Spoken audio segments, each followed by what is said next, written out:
नमस्कार दोस्तों, दिन भर की बड़ी खबरों में आपका स्वागत है। चलिए खबरों को विस्तार से जानते हैं। नहीं मिल रहे पैसेंजर, शताब्दी सहित कई पैसेंजर ट्रेनें की गई निरस्त। देखें पूरी लिस्ट। कोरोना संक्रमण ने देश दुनिया की जिंदगी को बुरी तरह से प्रभावित किया है।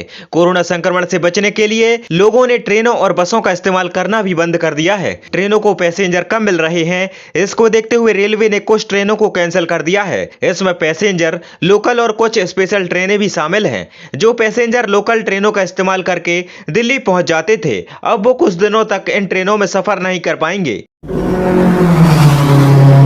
भारत की स्थिति होगी और बदतर। अनुमान देश को 5 लाख आईसीयू बेड और 3.5 लाख मेडिकल स्टाफ की होगी जरूरत। कोरोना कहर के बीच प्रख्यात सर्जन डॉक्टर देवी प्रसाद सेठी ने स्थिति और बदतर होने का पूर्वानुमान लगाया है। उनके मुताबिक आने वाले कुछ हफ्तों के दौरान भारत में अतिरिक्त 5 लाख आईसीयू बिस्तरों, 2 लाख नर्सों और 1.5 लाख डॉक्टरों की जरूरत पड़ेगी। इसके साथ ही इस स्थिति से निपटने के कुछ सुझाव भी दिए गए हैं। डॉक्टर सेठी ने कहा कि मौजूदा समय में भारत में 75 से 90 हजार आईसीयू बेड हैं और वो महामारी की दूसरी लहर के चरम पर पहुंचने से पहले ही भर चुके हैं। उन्होंने कहा कि भारत में रोजाना 3.5 लाख नए मामले आ रहे हैं और कुछ विशेषज्ञों का कहना है कि यह संख्या महामारी के चरम पर पहुंचने पर प्रतिदिन 5 लाख हो सकती है। प्रत्येक संक्रमित मरीज के साथ 5 से 10 लोग ऐसे हैं जिनकी जांच नहीं हो रही है। इसका अभिप्राय है कि भारत में अब रोजाना 15 से 20 लाख लोग संक्रमित हो रहे हैं। 5% संक्रमितों को आईसीयू बिस्तर की जरूरत होती है। औसतन 10 दिन मरीज आईसीयू में भर्ती रहता है।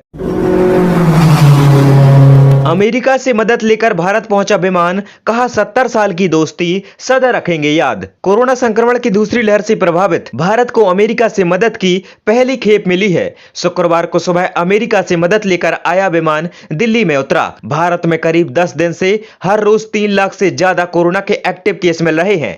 इस बीच 400 ऑक्सीजन सिलेंडर, करीब 10 लाख कोरोना टेस्ट किट और अन्य उपकरणों को लेकर अमेरिकी विमान इंटरनेशनल एयरपोर्ट पर पहुंचा है। अमेरिकी दूतावास ने ट्वीट कर इसकी जानकारी दी है। अमेरिकी दूतावास की ओर से किए गए ट्वीट में लिखा गया है, अमेरिका की ओर से कोरोना राहत को लेकर पहला विमान भारत पहुंच गया है। बीते 70 सालों की दोस्ती में अमेरिका हमेशा भारत के साथ रहा है। कोरोना संकट में भी हम साथ हैं। गोवा में हर दूसरा शख्स कोरोना संक्रमित, पॉजिटिविटी दर 50%, लागू हुई सख्त पाबंदियां। तटीय राज्य गोवा में कोरोना वायरस संक्रमण की दर 50% होने के बीच लागू किए गए 4 दिवसीय लॉकडाउन के दौरान शुक्रवार को लोग घरों के अंदर ही रहे और सड़कें सुनसान दिखीं। लगभग 16 लाख की आबादी वाले इस छोटे से राज्य में महामारी की दूसरी लहर में संक्रमण के मामलों में अभूतपूर्व वृद्धि हुई है। गोवा सरकार को चिंतित करने वाला घटनाक्रम यह है कि राज्य में गुरुवार को संक्रमण दर 50% रही, क्योंकि 5,910 नमूनों में से 3,019 नमूने पॉजिटिव मिले। इसके साथ ही राज्य में महामारी से एक दिन में 36 लोगों की मौत हो गई है। तेलंगाना में ड्रोन से पहुंचाई जाएगी कोरोना वैक्सीन, केंद्र सरकार ने दी इजाजत। कोरोना की दूसरी लहर के बीच 1 मई से देश में बड़े पैमाने पर टीकाकरण अभियान चलाने की तैयारी है। कल यानी शनिवार से 18 साल से अधिक उम्र के लोगों को वैक्सीन दी जाएगी। इस बीच तेलंगाना में ड्रोन के जरिए वैक्सीन पहुंचाने की तैयारी हो रही है। नागरिक उड्डयन मंत्रालय ने इसकी इजाजत भी दे दी है। नागरिक उड्डयन मंत्रालय ने शुक्रवार को तेलंगाना सरकार को विजुअल रेंज के भीतर टीकों के वितरण के लिए ड्रोन का उपयोग करने की अनुमति दे दी है। हालांकि मंत्रालय के बयान में यह उल्लेख नहीं है कि कौन सा विशेष टीका इस प्रायोगिक डिलीवरी का हिस्सा होगा। ट्विटर पर विदेश मंत्रालय ने कहा कि उसने विमान की दृष्टि सीमा के भीतर ड्रोन का उपयोग कर टीकों की प्रायोगिक डिलीवरी करने के लिए मानव रहित विमान प्रणाली नियम 2021 के तहत तेलंगाना सरकार को सशर्त छूट दी है। कोरोना से लड़ने के लिए संसाधन और तैयारियों में दिल्ली पूरी तरह विफल। हाईकोर्ट ने वकीलों से कहा, हम भी उसी दर्द से गुजर रहे हैं। राजधानी दिल्ली में बेकाबू ढंग से बढ़ रहे कोरोना संक्रमण के बीच दिल्ली हाईकोर्ट ने आज एक बार फिर आम आदमी पार्टी सरकार की खिंचाई की है। हाईकोर्ट ने कहा है कि कोरोना से लड़ने के लिए संसाधन और तैयारियों में दिल्ली पूरी तरह से विफल है। कोर्ट ने कहा, यहाँ पर न बेड है, न ऑक्सीजन, न डॉक्टर, न नर्स। सरकार का सिस्टम पूरी तरह से फेल है। वकीलों के लिए इलाज की समुचित व्यवस्था की मांग पर हाईकोर्ट ने यह टिप्पणी की। सुनवाई के दौरान वकील रो पड़े। उन्होंने न्यायाधीशों से अपील की है कि उनकी मदद करें क्योंकि उन्हें चिकित्सा सुविधा नहीं मिल पा रही है। केजरीवाल को लिखे एक पत्र में कहा गया कि वकील, जज, अदालत का स्टाफ और उनके परिवार के लोग संक्रमित हैं और उन्हें अस्पतालों में भर्ती होने में समस्या आ रही है। सुप्रीम कोर्ट ने सरकार से पूछा, कोरोना वैक्सीन खरीदने के लिए कहां से पैसे लाएंगे गरीब? कहा, नहीं अपना सकते private sector model. Supreme court ने कोरोना वैक्सीन की कीमत को लेकर सरकार से पूछा है कि गरीब लोग इसे खरीदने के लिए कहां से पैसे लाएंगे। कोर्ट ने यह भी सलाह दी है कि केंद्र सरकार एक राष्ट्रीय टीकाकरण मॉडल अपनाए और सभी नागरिकों को मुफ्त टीका देने पर विचार करे, क्योंकि गरीब लोग कोरोना का टीका नहीं खरीद पाएंगे।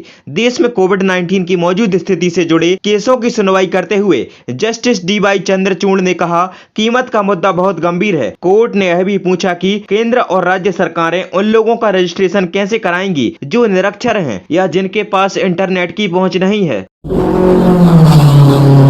कोरोना से अरविंद केजरीवाल की पत्नी सुनीता केजरीवाल को मैक्स अस्पताल में भर्ती कराया गया। दिल्ली में कोरोना के बेकाबू होते हालात के बीच मुख्यमंत्री अरविंद केजरीवाल की पत्नी सुनीता केजरीवाल को शुक्रवार को साकेत स्थित मैक्स अस्पताल में भर्ती कराए जाने की खबर है। बताया जा रहा है कि अस्पताल के सीनियर डॉक्टर उनकी हालात पर नजर बनाए हुए हैं। हालांकि उनकी हालात को लेकर अभी तक कोई आधिकारिक जानकारी सामने नहीं आई है। जानकारी के अनुसार 20 अप्रैल को सुनीता केजरीवाल की corona virus test report positive आने के बाद उन्होंने खुद को होम क्वारंटाइन कर लिया था और घर पर ही इलाज करा रही थीं। इसके साथ ही मुख्यमंत्री केजरीवाल ने भी खुद को क्वारंटाइन कर लिया था, लेकिन बाद में उनकी रिपोर्ट नेगेटिव आई थी। अंतर्राष्ट्रीय उड़ानों पर 31 मई तक के लिए लगी रोक, कोरोना केसों के बढ़ने पर फैसला।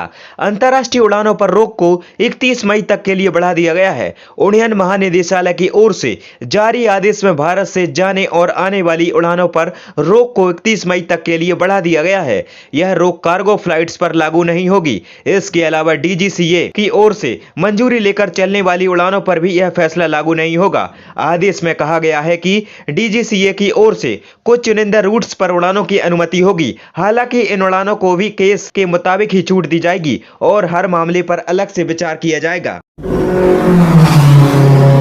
होम आइसोलेशन से कब बाहर आ सकते हैं कोरोना मरीज? एम्स के डायरेक्टर ने बताया, कोरोना वायरस के बढ़ते मामलों के बीच मरीजों में कई प्रकार की दुविधाएं भी उत्पन्न होने लगती हैं। सबसे बड़ी दुविधा यह होती है कि संक्रमित होने के बाद अगर मरीज होम आइसोलेशन में है तो उसे कब तक अकेले रहना होगा।